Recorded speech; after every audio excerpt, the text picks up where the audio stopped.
ഇന്നും വയനാട്ടിൽ രക്ഷാദൗത്യം അല്ലെങ്കിൽ തെരച്ചിൽ തുടരുകയാണ്. 6-ാം ദിനമാണ്. 6 സോണുകളായി തിരഞ്ഞുള്ള പരിശോധനയാണ്. അതിൽ ആധുനിക സാങ്കേതിക വിദ്യ ഉപയോഗിച്ച് ഐബോർഡ് പരിശോധന ഉൾപ്പെടെ നടക്കുന്നുണ്ട്. ഡ്രോൺ പരിശോധന, അത് മണ്ണിനടിയിലെ ജീവസാന്നിധ്യം കണ്ടെത്താനുള്ളത്. കൂടാതെ കഴിഞ്ഞ ദിവസങ്ങളിലേതുപോലെ തന്നെയുള്ള കെടാവർ നായകളുണ്ട്.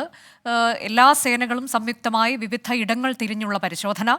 ചാലിയാറിലും വൻ തെരച്ചിൽ തന്നെയാണ് ഇന്നിപ്പോൾ നടന്നുകൊണ്ടിരിക്കുന്നത്. അവിടെ നിന്നൊക്കെ മൃതദേഹാവശിഷ്ടങ്ങൾ കിട്ടുന്നുണ്ട്. വനമേഖല കേന്ദ്രീകരിച്ചുള്ളത്, പുഴ കേന്ദ്രീകരിച്ചൊക്കെയുള്ള തെരച്ചിൽ നടക്കുന്നു. നമ്മൾ പോകുന്നത് ഇനി ചൂരൽമലയിലേക്കാണ്. അവിടെയും ഡ്രോൺ പരിശോധന നടക്കുന്നുണ്ട്. നേരത്തെ മൃതദേഹാവശിഷ്ടം കിട്ടിയ ഇടം കൂടിയാണ്. അപ്പോൾ അവിടെ കുറച്ചുകൂടി വ്യാപകമായുള്ള തെരച്ചിൽ വേണ്ടതുണ്ട് എന്നാണ് കരുതുന്നത്. ഹാഷ്മി താജ് ഇബ്രാഹിം ഏറ്റവും പുതിയ വിവരങ്ങളുമായി. ഹാഷ്മി, അവിടെ ഏത് തരത്തിലേക്ക് പരിശോധന പുരോഗമിക്കുന്നുണ്ട്? അവിടെ നിന്നൊക്കെ മൃതദേഹാവശിഷ്ടം കിട്ടുന്നത് കൂടുതൽ അത്തരത്തിൽ മൃതദേഹം അവിടെയൊക്കെ ഉണ്ടാകാമെന്നൊരു നിഗമനത്തിലേക്ക് അധികൃതരെ കൊണ്ടുചെന്ന് എത്തിച്ചിട്ടുണ്ടോ?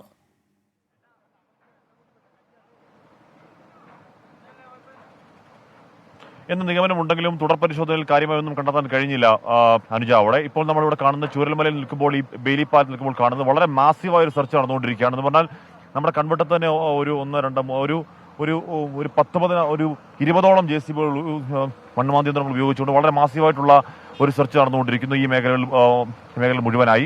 പക്ഷേ ആ സെർച്ചിന് ആനുപാതികമായ എന്ന് പറഞ്ഞാൽ നമുക്ക് ഇപ്പോൾ സാങ്കേതികമായി നടന്നുകൊണ്ടിരിക്കുന്ന ഒരുപക്ഷെ മൃതദേഹങ്ങൾ തിരയിലാണെങ്കിൽ കൂടി നമുക്ക് രക്ഷാദൗത്യം എന്ന വാക്ക് തന്നെ ഉപയോഗിക്കാം അനുജ. കാര്യം അത്ഭുതമെന്നാണ്, മിറക്കിൾ എന്നോണം ഏതെങ്കിലുമൊക്കെ പ്രാണനെ കിട്ടിയ ഭൂതകാലം അല്ലെങ്കിൽ ഭൂതകാല ചരിത്രം ഈ രക്ഷാപ്രവർത്തന ദൗത്യത്തിലൊക്കെ ഉള്ളതുകൊണ്ട് ആ രക്ഷാദൗത്യം ഇപ്പോഴും അങ്ങനെ തന്നെ പുരോഗമിക്കുകയാണ്. അപ്പോൾ ഇന്ന് വളരെ മാസീവായ രക്ഷാദൗത്യം. പക്ഷേ അതിൽ ഏതെങ്കിലും തരത്തിലുള്ള റിക്കവറി ഇന്നലെയും ഇന്നും കാര്യമായ അവസ്ഥയിൽ നടക്കുന്നില്ല എന്നുള്ളതാണ് അറിയാൻ കഴിയുന്നത്. അതാണ് പ്രശ്നം. കാര്യം ഇപ്പോഴും കാണാതായവരുടെ എണ്ണം 220-നൊക്കെ മുകളിൽ നിൽക്കുമ്പോൾ എന്ന് പറഞ്ഞാൽ നമ്മൾ പ്രദേശവാസം സംസാരിക്കുമ്പോൾ അതിനൊക്കെ ഒരുപാട് ഉയരത്തിലുള്ള കണക്കാണ് അവർ പറയുന്നത്. അപ്പോൾ അങ്ങനെ ഒരു റെസ്ക്യൂ ടീം ഇപ്പോൾ അങ്ങോട്ടേക്ക് പോവുകയാണ്. അപ്പോൾ അങ്ങനെ ഒരുപാട് ഹാഷ്മിയാണ് അതിന്റെ വിവരങ്ങൾ നൽകുന്നത്. നേരത്തെ ഒരു മൃതദേഹം കണ്ടെത്തി, അതുകൊണ്ട് കൂടി ശക്തമായ തെരച്ചിലാണ് അവിടെ നടക്കുന്നത്.